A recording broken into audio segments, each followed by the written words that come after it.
it is not every day that a multinational corporation sets up shop in New Bedford, but today is one of those days. And we are here to announce proudly that New Bedford is the newest location, the newest site for Siemens AG, one of the world's premier energy and many other companies. And it is really, this day is really a culmination of a lot of work that's been done by a lot of folks here in New Bedford and on behalf of Siemens. And we've had this building relationship for a while, and now we have this office, and we hope in the years to come it's going to be more than just that. And I'll go into a little bit of what we're doing with Siemens and hopefully what we'll see in the future.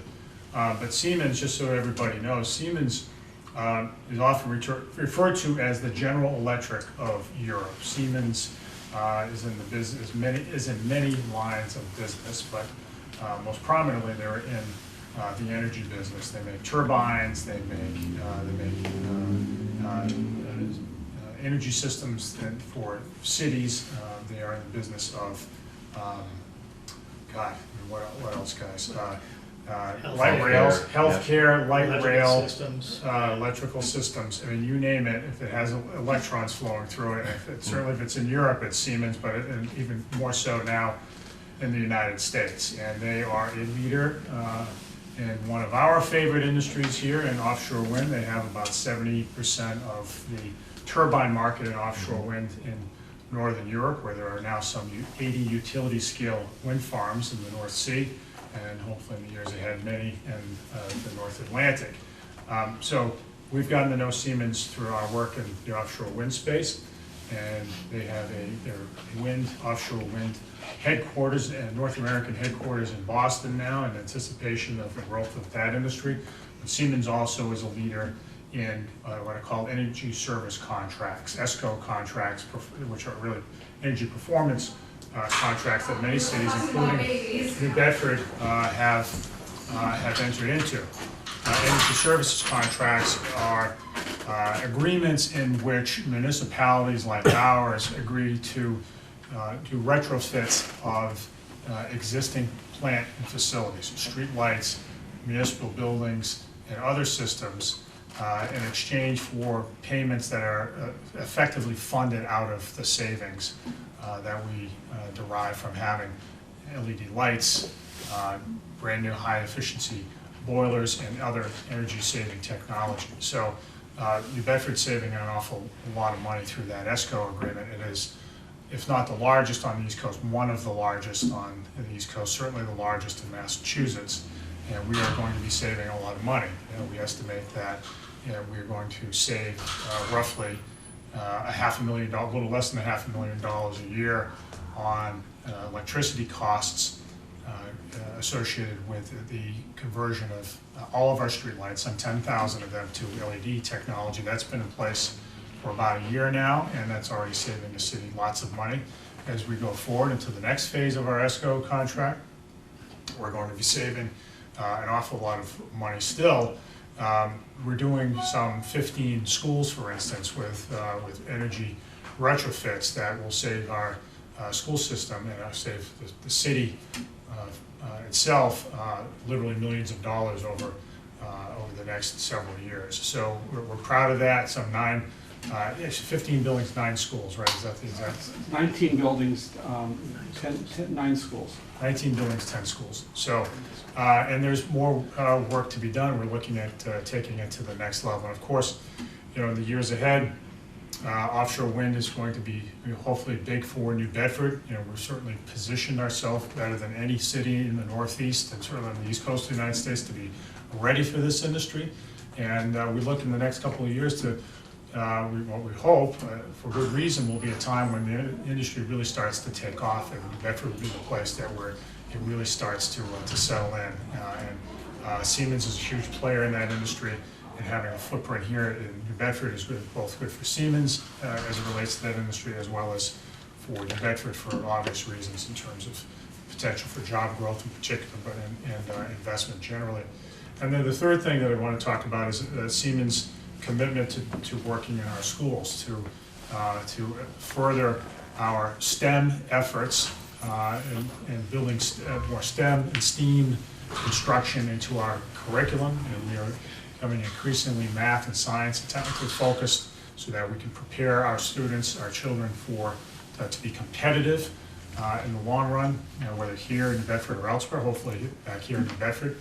And Siemens has a great role to play. They've done an awful lot of work in Bedford Voc already in the last couple of years, and furthering a lot of their technical training as it relates to systems and other disciplines. And now we're building them.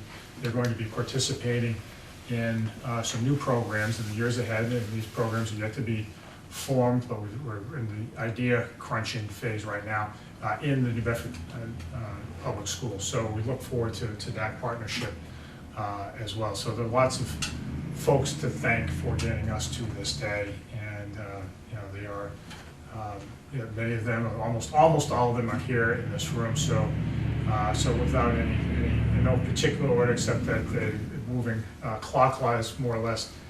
Dan Smith from Siemens and Dana Rasmussen from Siemens, Ari Sky, our CFO, all of whom worked very hard to, especially on the ESCO agreements, to find a way forward, to find a way where we could have a partnership that worked well for both the city and for Siemens. And this is complicated stuff, and it takes a lot of hard work to get to this point. And so we're very pleased with the efforts that you guys have put in and working patiently through the details. Great savings for the city, but a real great opportunity also for Siemens. I want to note the efforts of Neil Mello, our Chief of Staff, who has been involved in our efforts around Siemens, both certainly in offshore wind, but also in connection with the ESCO agreements. And Neil has been in the thick of this because it is such a high priority for my administration, and it's been given attention by the mayor's office, and Neil's been the one who's been driving it all along. Scott Durkee, our energy director, has been instrumental in making sure that the work that we do at Siemens and the relationship goes in the right way. And again, this is just another example of how New Bedford is way out ahead of other cities, especially in the Northeast, when it comes to energy savings and making our place a leader in the green economy, which is something that we have made a priority, and it has resulted and will result for the next 20 years or so in tremendous savings to New Bedford taxpayers. So our partnerships with, of course, the school department, which is represented here by John Cavallo on behalf of the superintendent, as well as Bridgewater State. I know that Fred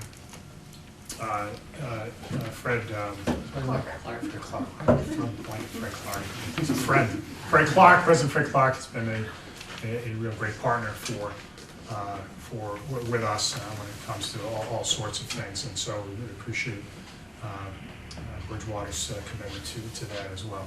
So with all that, and of course none of this can happen without the assistance of the City Council. The City Council approved the ESCO agreements. The City Council has been a big supporter in our energy saving initiatives, and City Council, Lars Naomi Carney, is here, who's been a really stalwart supporter of what we're trying to do in the way of making New Bedford a leader in this area, not just another city that sort of falls behind the pack. And that's what we're really about here.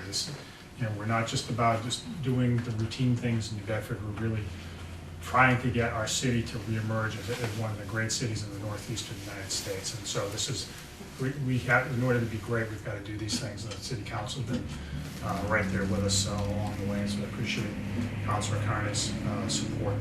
So with all of that, Dana or anybody want to come up on behalf of Siemens?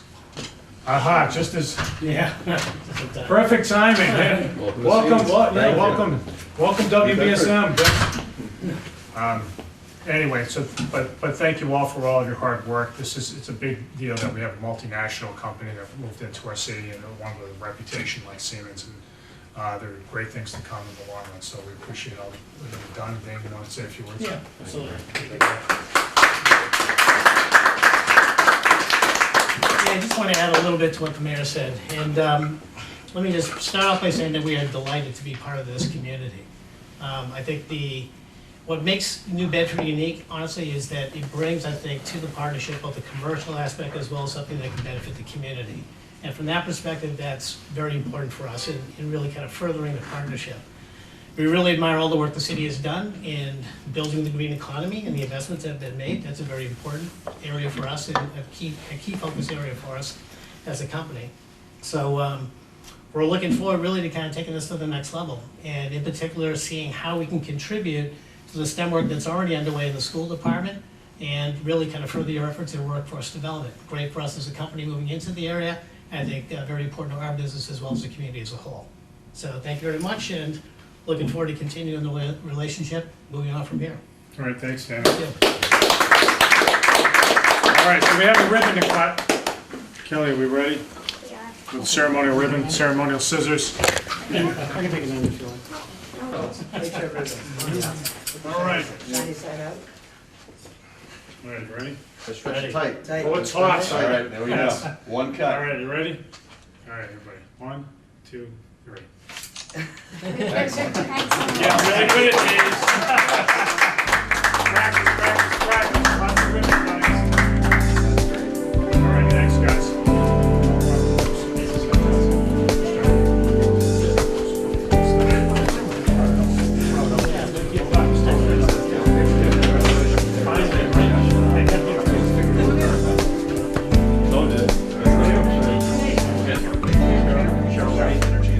Oh, very nice to meet you. How are you? Into each life, a little rain must fall. And what rains on our cities flows into what we drink. The Arbor Day Foundation invites you to plant trees in your community, so the water that flows into our rivers and streams will be clean and safe. The trees in your town also provide shade and song and beauty, clean air, lower energy costs, and higher property values. They are a source of life and a source of pride.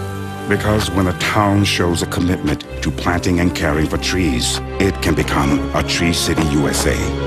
Tree City USAs have one thing in common. They value trees and all that they do for us. Visit arborday.org to find out how to plant the right trees in the right place. To support Tree City USA where you live, go to arborday.org, because a little rain must fall.